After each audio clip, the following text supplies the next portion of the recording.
Sebagai negara kepulauan, Indonesia tercatat memiliki luas wilayah laut yang dapat dikelola hingga 3,25 juta kilometer persegi dengan potensi tangkapan perikanan lestari diperkirakan lebih dari 7 juta ton per tahun. Dengan potensi laut yang begitu besar, profesi nelayan pun menjadi tulang punggung sektor perikanan Indonesia. Namun di balik perannya yang krusial, nelayan kerap berada dalam posisi rentan mulai dari cuaca ekstrim, eksploitasi harga ikan, hingga ancaman penangkapan ikan ilegal oleh kapal asing. Menjawab fenomena ini, sejumlah peraturan dibuat untuk melindungi profesi nelayan seperti peraturan pemerintah PP nomor 11 tahun 2023 yang mewadahi pemberdayaan dan kemudahan administratif serta teknis bagi para nelayan kecil.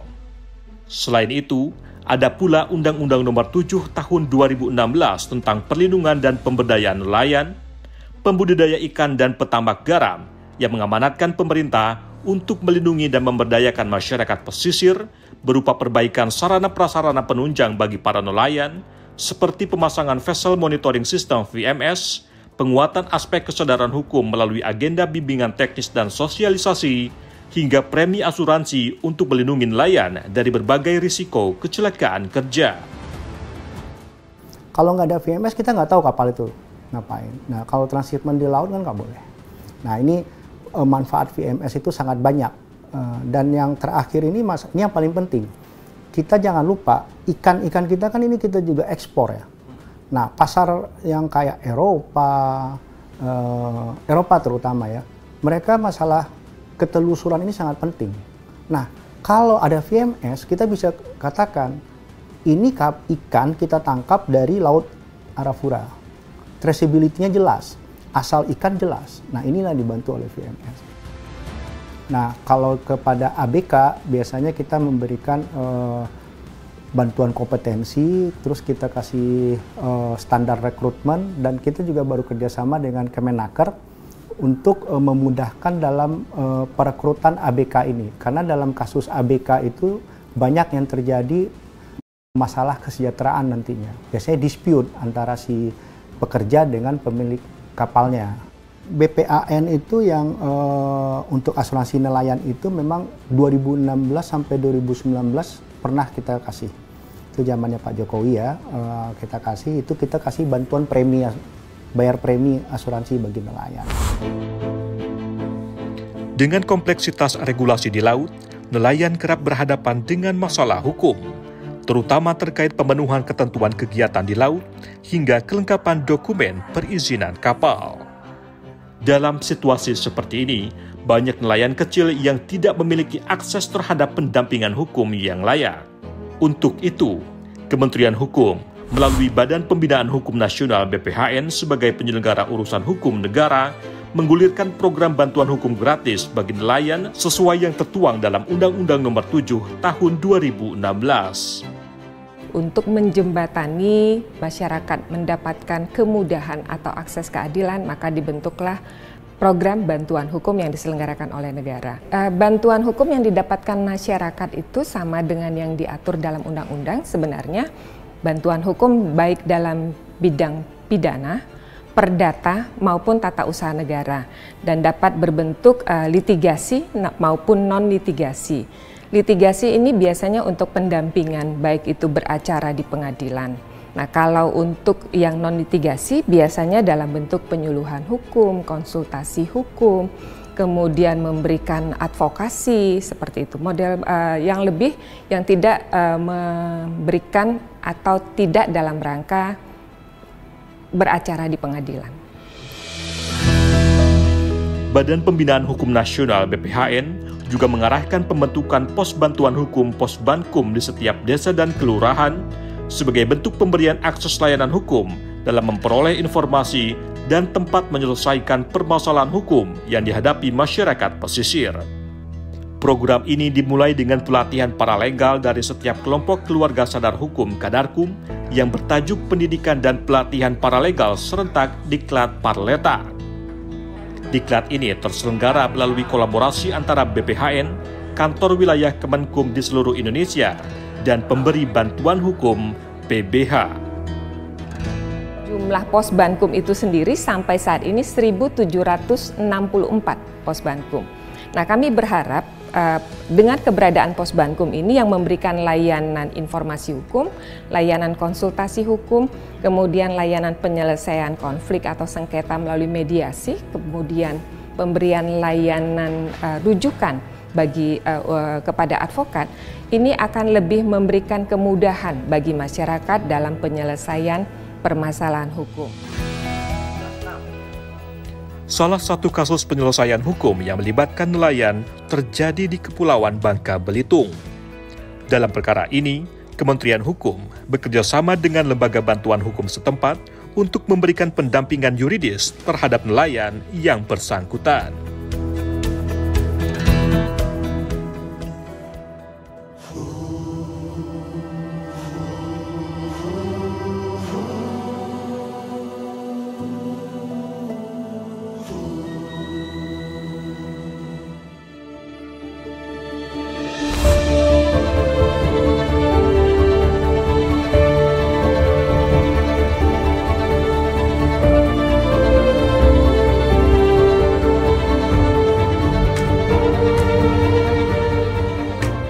Pagi itu, matahari di kota Pangkal Pinang belum terlalu tinggi. Namun sengat sinarnya sudah terasa hingga menusuk kulit. Suara mesin kapal memecah keheningan pagi. Berpadu dengan langkah penuh harap Asnam Basuri, seorang nelayan di negeri Laskar Pelangi yang telah menjadi penjelajah laut selama 25 tahun. Baginya, laut bukan sekadar hamparan samudra. Lebih dari itu, laut adalah sumber penghidupan. Selain menghadapi kerasnya lautan, menjadi seorang nelayan juga berarti siap menghadapi kompleksitas hukum yang kerap menjerat. Asnam pun tak luput dari hal ini. Penghujung tahun 2022 menjadi awal mula.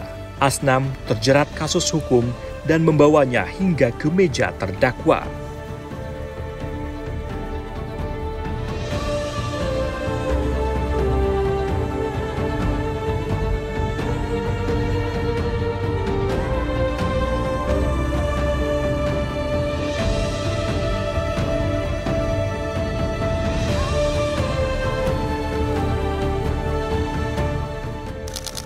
Pak, berarti ini lokasi tempat waktu itu Bapak dipermasalahkan hukumnya, Pak? Ya. Bagaimana Pak bisa menjelaskan seperti apa? Kronologisnya itu saya pengambilan BBM studi melalui rekomendasi atas nama kapal KM Rezeki Ramadhani dengan pengajuan itu 16 liter. 600 liter? Ya. Terus dengan Pak Mamat, saya ada negosiasi perjanjian di luar harga headnya. Sebelum P21, saya berpikir saya harus punya pendampingan hukum. Jadi 1 bulan 30 hari itu sebelum P21, saya arahkan keluarga saya itu ke Kanwil, ke Menkumham. Nanti saya sampaikan temuin Kabid HAM-nya, Pak Eko. Alhamdulillah berjalan mulus. Ditemukanlah LBH Kubi. Mereka pendampingan dalam arti untuk terkait pasal yang ditetapkan dari kronologis, terus alat bukti, barang bukti yang tidak cukup.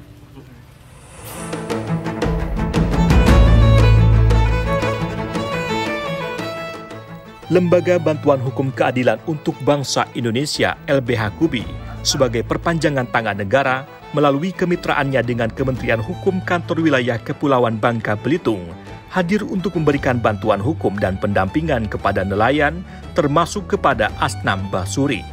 Berbekal sertifikat akreditasi yang dimiliki, LBH KUBI secara progresif memberikan pendampingan hukum mulai dari proses pemeriksaan dan penyidikan, pembelaan di muka persidangan, hingga menindaklanjuti vonis yang diberikan oleh majelis. Kita kerjasama dan terakreditasi oleh Kemenkumham ya. Jadi ada kriterianya, baik itu masyarakat maupun nelayan yang tidak mampu atau dikeluarkan oleh pemerintah atau pemerintah daerah, masyarakat yang tidak mampu, terus kita koordinasi dengan RT setempat. Semua proses dan tahapan yang dilakukan oleh LBH KUBI, mulai dari pendampingan, pembelaan, hingga putusan berkekuatan hukum tetap atau inkra, sepenuhnya dibiayai oleh negara. Nelayan hanya berkewajiban menyampaikan bukti, informasi, dan keterangan perkara secara benar kepada LBH, serta membantu kelancaran pemberian bantuan hukum.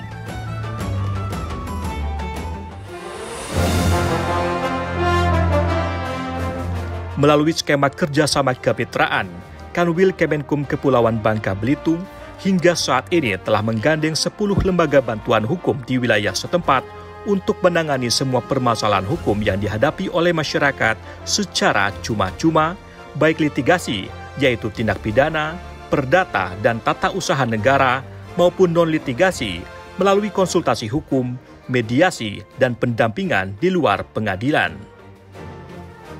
Namun, terdapat beberapa pengecualian perkara yang tidak difasilitasi bantuan hukum, seperti tindak pidana makar, kekerasan seksual, psikotropika dan zat adiktif atau narkotika, tindak pidana berat terhadap HAM, terorisme, korupsi, dan pencucian uang.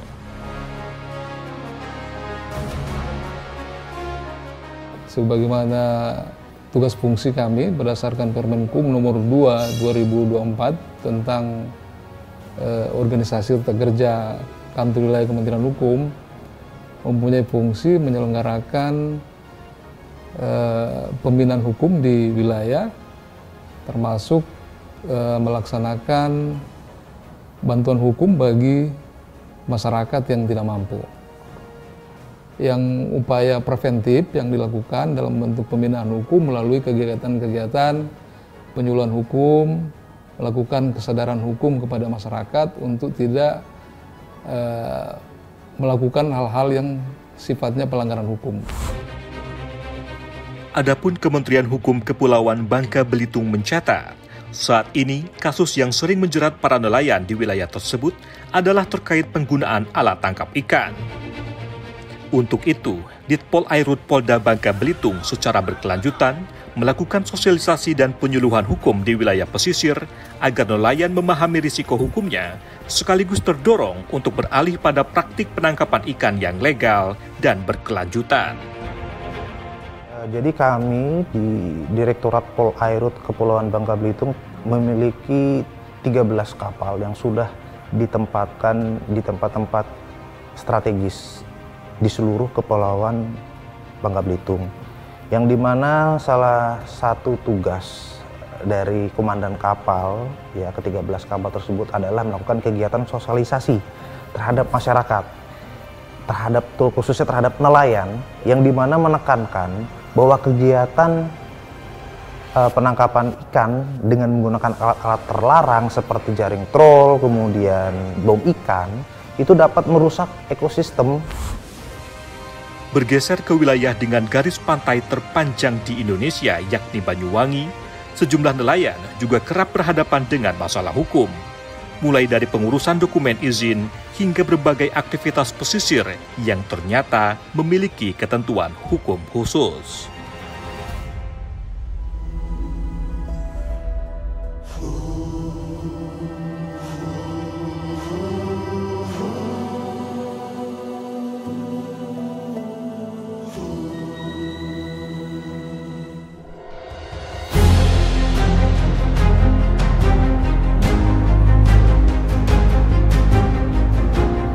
memiliki garis pantai sejauh 175 km.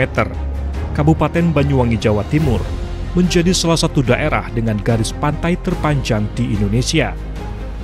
Laut Banyuwangi yang kaya menjadi tumpuan hidup bagi warganya yang sebagian besar berprofesi sebagai nelayan.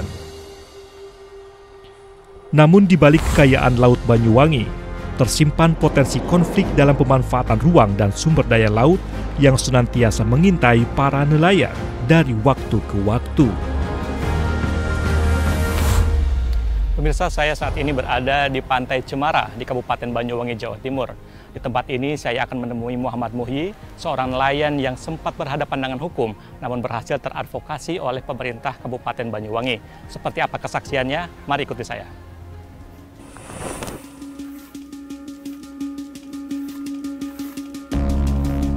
Muhammad Muhyi menjadi satu dari banyaknya nelayan yang berhadapan dengan persoalan hukum di Banyuwangi.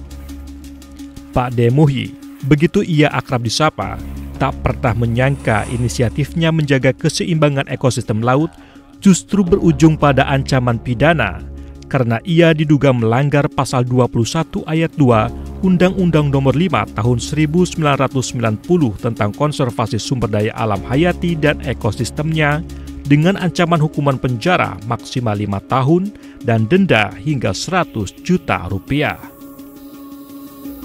Bisa dijelaskan Pak, saat itu seperti apa awal mulanya Pak? Oke, kita sampaikan tentunya kita mengawali kegiatan kami di Pantai Cemara ini pada tahun 2014. Mencoba dengan adanya pendaratan penyu, satu sarang itu sebanyak 101 butir dan alhamdulillah yang menetas 89 ekor. Jadi kita sampaikan bahwa daripada telur penyu ini kita jual di pasar, jadi mendingan kita tangkap dan kita untuk kegiatan konservasi, itulah salah satunya. Jadi yang dipermasalahkannya itu proses pemindahan dari alami ke semi alami. Ke semi alaminya, iya betul sekali. Tapi kan kita kan berpikir juga dengan adanya semacam itu akan banyak sekali predator. Predator yang pertama itu yang kita sampaikan manusia, iya. Jadi manusia. Yang kedua adalah anjing, ada biawak. Jadi dijelaskan Pak, saat itu pas diambil dipindahnya kemana Pak? Oke, siap. Ya, ini tempat penangkarannya Mas. Ya. Apa Mas? Nah, ini tempat penangkarannya. Iya. Ini swadaya masyarakat. Swadaya masyarakat ya Mas. Iya, betul. Betul sekali. Lah ini jadi dari alam. Dari alam tadi yang siap ya. Iya, dari alam langsung kita pindahkan ke tempat semi alami. Lah ini sinilah kita juga menyesuaikan dengan yang alam. Muhyi, itu tadi disampaikan bahwa permasalahan hukum yang Bapak alami sudah tertangani Pak, tidak sampai ke ranah pidana tapi terselesaikan oleh pemerintah Kabupaten Banyuwangi sendiri. Iya. Itu seperti apa prosesnya? Advokasi kah atau lewat apa Pak? Jadi mereka tuh menyampaikan bahwa yang sudah kita lakukan ini bentuknya bukan secara komersial. Jadi begitu bertelur terus telurnya kita makan, kita jual dan sebagainya, itu yang menjadi permasalahan. Jadi alhamdulillah dengan yang disampaikan oleh Kabid Tangkap Dinas Perikanan itu mereka akan mengerti yang sudah kita lakukan. Pemkab Banyuwangi sebagai representasi negara secara aktif melakukan advokasi dan pendampingan kepada pihak yang berperkara, memberikan pemahaman mengenai konflik yang terjadi, sehingga beberapa kasus seperti kasus Muhyi misalnya dapat diselesaikan melalui mekanisme mediasi hukum tanpa harus berlanjut ke proses litigasi yang lebih kompleks. Ada yang memang sengaja orang-orang di luar itu selalu memantau keberadaan penyu di sekitar karena sering mendaratnya penyu, ya itu nanti khawatirnya telurnya ini diambil. Nah, ini yang menjadikan konflik seperti itu. Alhamdulillah pemerintah selalu hadir di situ. Kita bahkan kalau perlu 2 jam, ya, bukan 1 kali 24 jam, gitu ya. 2 jam kejadian itu langsung kita turun, kita tangani. Masalah lain yang kerap menjerat para nelayan adalah terkait dokumen perizinan. Kementerian Kelautan dan Perikanan pada tahun 2024 mencatat sebanyak 207 nelayan di seluruh Indonesia terdampak kasus ini.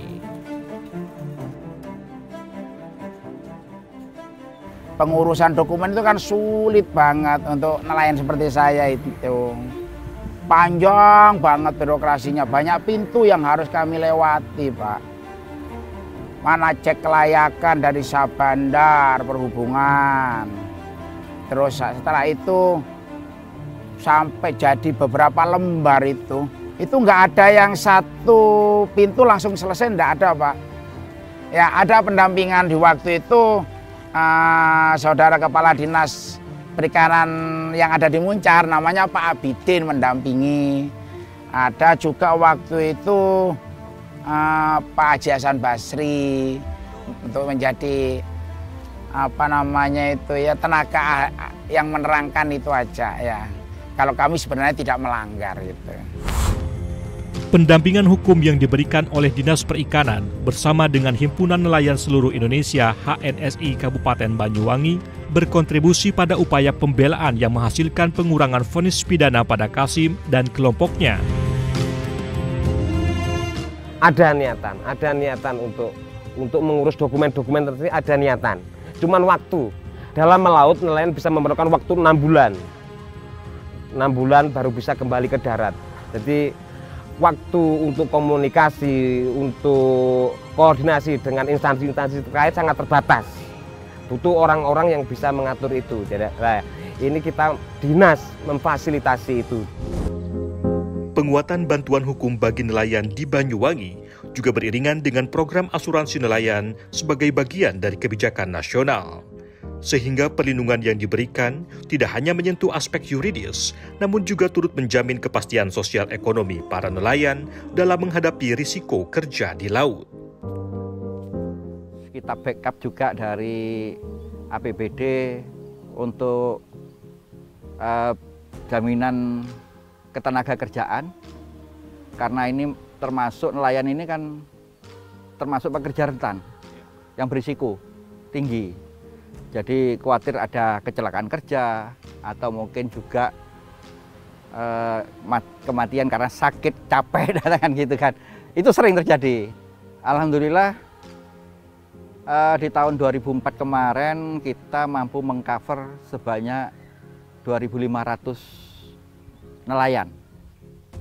Yang kebetulan di dalamnya juga ada yang masuk dalam kategori tanda kutip itu masuk OGDK. Jadi unit darurat kemiskinan.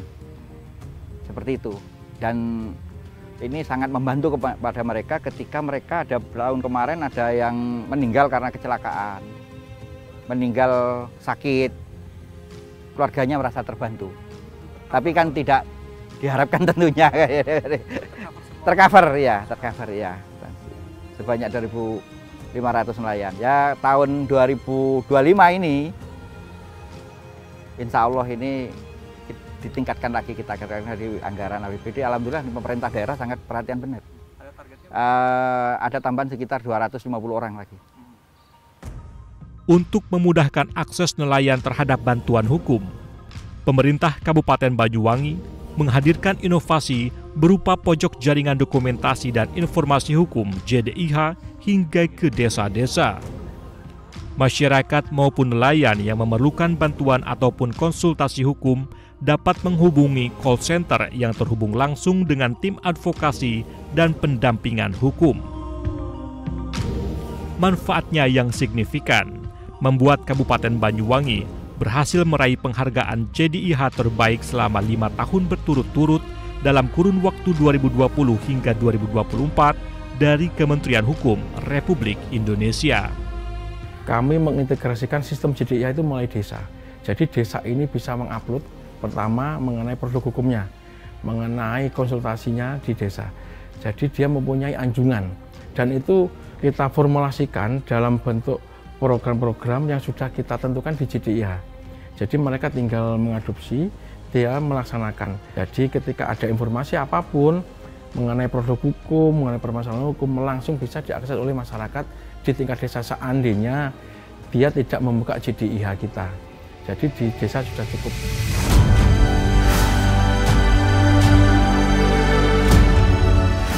Setiap jaring yang tersebar di lautan menyimpan harapan bagi banyak orang.